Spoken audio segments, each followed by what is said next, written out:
Good morning. I am here to share 10 tips on how to have a successful VBAC. And in case you don't know what a VBAC is, it is a vaginal birth after cesarean. I have had one C-section before, and that is because of his size. Late ultrasound predicted him to be over 10 pounds, and he was. He was 11 pounds, 11 ounces when I gave birth to him, which was from C-section. And I chose to have a C-section after being induced for about 6 hours and being in labor. I chose to go ahead and have a C-section.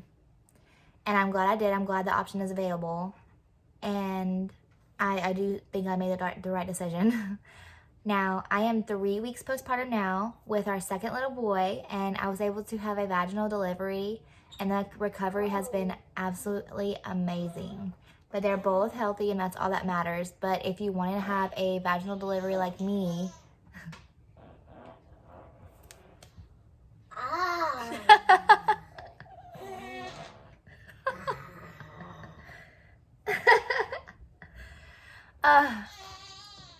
well, what an interesting video. My newborn's already like farting and it's grossing my toddler out.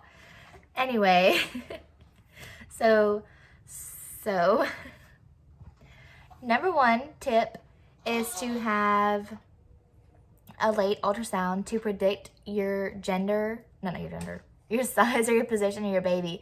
Your baby could be breech, and there is some things that you can do to help your baby move positions, or your baby could be measuring large, so you're gonna want to probably get induced early, depending on your preferences. But yeah, that really helps when it comes to like knowing the size of your baby. Ultrasounds aren't always correct, but they're pretty close normally, so it gives you a good roundabout. And number two is start Pitocin on low. I start Pitocin on low. So with being induced the first time, the nurse put the Pitocin all the way up to 8, which is the highest natural level of Pitocin that you have in labor.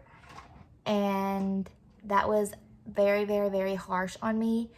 I had very strong back contractions. Like I had very strong contractions. I had back labor, and I had no breaks at all. It was very intense, and I thought about getting the epidural, and in the end I just chose having a C-section because I thought that was the best thing I could do, and I don't regret my decision because of his size. So she started the Pitocin on 4 this time, and she actually kept it on 4 the whole time, and I had breaks between my contractions, and it was way, way, way, way, way easier, way more bearable. And it was just some pressure, and then I have a break, pressure, and then a break. And it was much, much easier. So number 3 is listen to music. Listen to your favorite music over headphones. I'm so glad my husband told me to bring my headphones this time because it really, really, really helped. I was listening to gospel music later in my labor, and I tell you what, it just made a world of difference. But listen to whatever music you want, or that helps you, calms you down. Number 4, if you don't feel comfortable walking or bouncing on a ball, sit up as straight as you possibly can in a bed, in the hospital bed, you know, and with your legs open to let gravity do some of the work. That's what I did. After I was bouncing on the ball for a little bit of my labor, but then I got in the bed because it was just more comfortable, and I sat straight up and I had my legs open, and it just felt better that way, and I felt like gravity was kind of doing a little bit of the work. Number 5, if it feels right, slightly push with every contraction, and it felt right to me. So every time I had a contraction, I would push a little, and I feel like that really helped me progress when it comes to being more dilated. I think it really helped because I dilated really quickly, and my labor was only 6 hours long.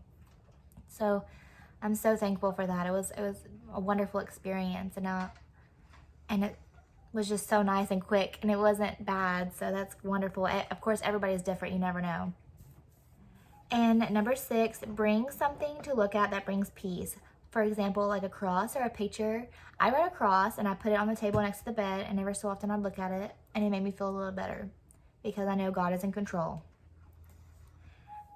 And number 7, look up breathing exercises. I actually looked up a video. I'll try to link it below. And I looked up a video about breathing exercises from a midwife, and I did the whole in 4 seconds, out 6 seconds. So that really helped when it comes to when I was having a contraction. It really helped me deal with the pressure. And I strongly suggest doing so. You would not think it would make much of a difference for breathing exercises, but it does. Number 8, go as long as you can without having an epidural. I have heard some women say that after they had the epidural, their labor really slowed down. But I've also heard some women say that after having an epidural, it sped up. So it really depends on you. I personally wanted to go as long as possible without having an epidural. I went to 9 centimeters, and I'm so happy I was able to do that. I definitely want to try next time to go all the way without having an epidural, but if it doesn't work out, it's all good. I'm not worried about it. God is in control. I chose that because in case my C-section scar ruptured or I tore, I really didn't want to feel tearing. But I think next time I would be able to completely do it, but we'll see. He's so silly. But yeah, we'll see. So God is in control. It's all good. And number 9, make sure you have the proper support. If your doctor does not want you to have a C-section, then try to find another doctor. That is what I did. I think my doctor was wonderful for my C-section. She was, but she doesn't do VBACs. So I went to another doctor, and then she did do VBACs, and she was wonderful as well. And I'm so happy, so happy she gave me the opportunity to have vaginal delivery and have an easier recovery. And make sure your husband is supportive of you as well. My husband was rubbing my arm, rubbing my back, telling me I was doing a good job, and that was so nice to hear whenever you're in pain. And number 10 is go in with an open mind. That is literally the best thing you can do, honestly, one of the best things you can do. Because I had a long plan for my first delivery. I had a birth plan, and I was totally against having a C-section. And I was so ready to have a natural delivery. And it didn't work out that way.